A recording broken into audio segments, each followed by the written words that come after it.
हर गांव की कोई ना कोई कहानी होती है, लेकिन कुछ कहानियां डराने के लिए नहीं, बचने के लिए होती है। गौरा गांव में एक पुराना कुआं है, जो गांव के आखिरी छोर पर पड़ा है। गहरा, अंधेरा और सन्नाटा ऐसा कि अपनी सांस की आवाज भी डराने लगे।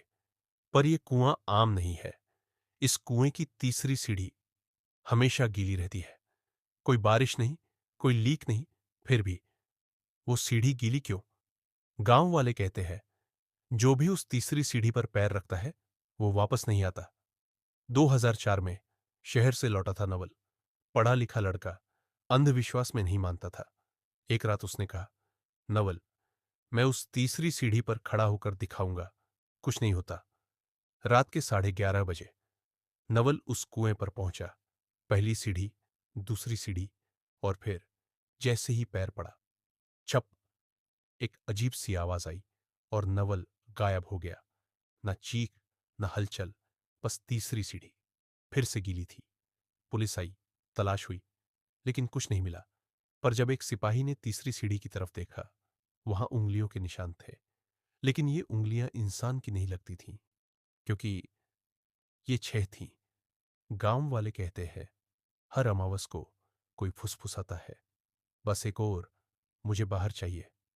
तो अगली बार अगर किसी पुराने कुएं के पास जाना हो, तो एक बात याद रखना, तीसरी सीढ़ी पर पैर मत रखना, वरना शायद तुम भी वापस ना आओ। हर गांव की कोई ना कोई कहानी होती है, लेकिन कुछ कहानियां डराने के लिए नहीं, बचने के लिए होती है। गौरा गांव में एक पुराना कुआं है, जो गांव के आखिरी छोर पर पड़ा है। गहरा, अंधेरा और सन्नाटा ऐसा कि अपनी सांस की आवाज भी डराने लगे। पर यह कुआं आम नहीं है। इस कुएं की तीसरी सीढ़ी हमेशा गीली रहती है। कोई बारिश नहीं, कोई लीक नहीं।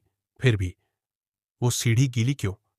गांव वाले कहते हैं, जो भी उस तीसरी सीढ़ी पर पैर रखता है, वो वापस नहीं आता। 2004 में शहर से लौटा था नवल। पढ़ा लिखा लड़का, अंधविश्वास में नहीं मानता था। एक रात उसने कहा, नवल, मैं उस तीसरी सीढ़ी पर खड़ा होकर दिखाऊंगा, कुछ नहीं होता। रात के 11:30 बजे नवल उस कुएं पर पहुंचा। पहली सीढ़ी, दूसरी सीढ़ी और फिर जैसे ही पैर पड़ा, छप, एक अजीब सी आवाज आई और नवल गायब हो गया। न चीख, न हलचल, बस तीसरी सीढ़ी फिर से गीली थी।